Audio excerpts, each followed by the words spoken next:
What pops into your head? I'm guessing it's postcard perfect images, right? Endless white sand, that impossibly blue water, maybe a cocktail in hands. And look, you're not wrong, but that's not even close to the whole story. Because when you peel back that layer of sun and sand, what you find is this dynamic, really complex nation. It's got its own unique economic engine, a distinct social fabric, and a history that is just so rich.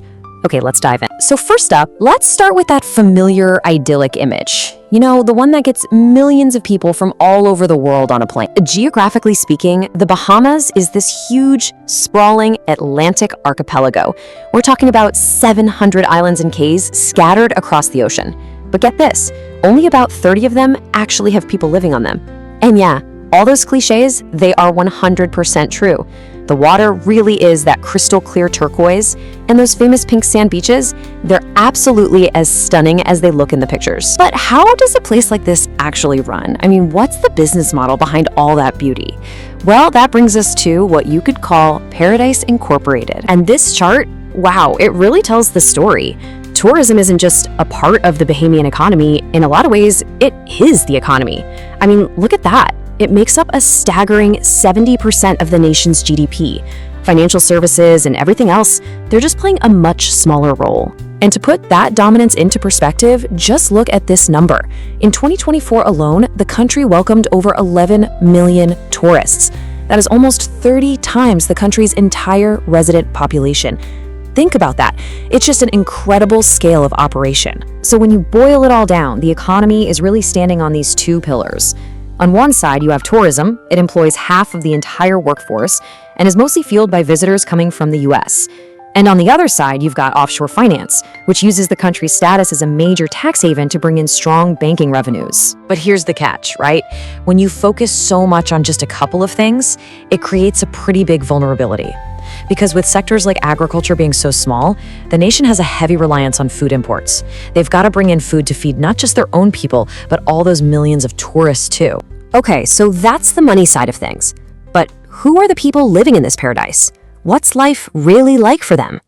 Let's take a look at how the Bahamas works as a true nation of neighbors. Now this is one of the most striking facts about Bahamian society.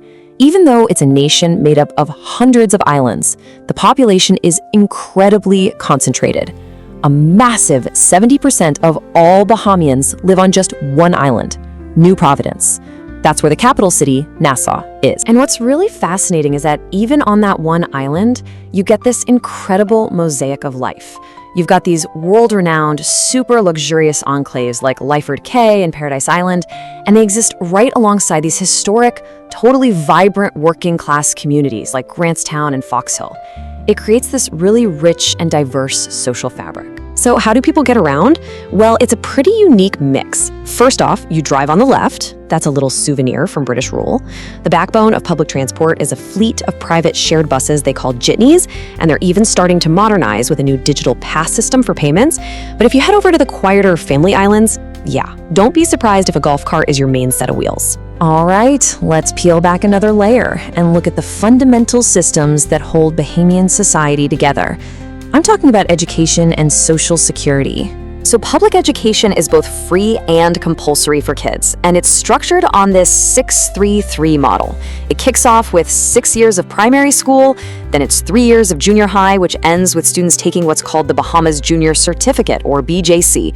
From there, it's the last 3 years of senior high, which leads to the main high school qualification, the BGCSE exam. And for those who want to keep studying, well, the top of the pyramid is the University of the Bahamas.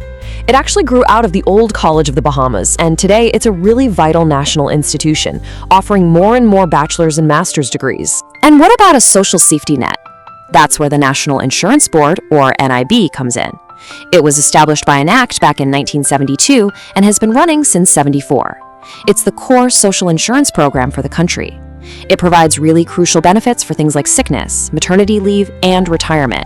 And it also handles pensions for everyone, whether they qualified through contributions or not. So, what's the glue that holds all this together? Let's talk about the heart of the nation's identity, the Bahamian spirit.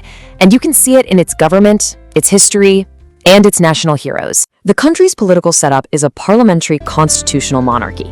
Now, that might sound a little complicated, but it just means that while King Charles III is the official head of state, the real political power is with the Prime Minister, who leads the government and the elected parliament.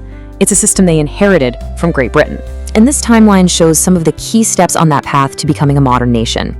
A huge turning point was 1967, when Sir Lyndon Pindling became the first Black premier. That really set the stage for full independence from Britain, which happened in 1973. And ever since, the nation has made a point to celebrate the heroes who built it, people like the fierce suffragist Mabel Walker and the visionary agitator Kiva Bethel. But out of all these important figures, one name really looms largest in the national story: Sir Lyndon Pindling. For leading the country to and through independence, he is deeply, profoundly revered as the father of the nation. Which brings us to our final thought. What we've seen is a nation that's so much more complex than just a beach vacation. It's a country that's constantly navigating this delicate balancing act. So the question that's left is this: how does a nation built on an image of paradise keep balancing its powerful global allure with the very real, everyday needs of its own people? That right there is the ongoing story of the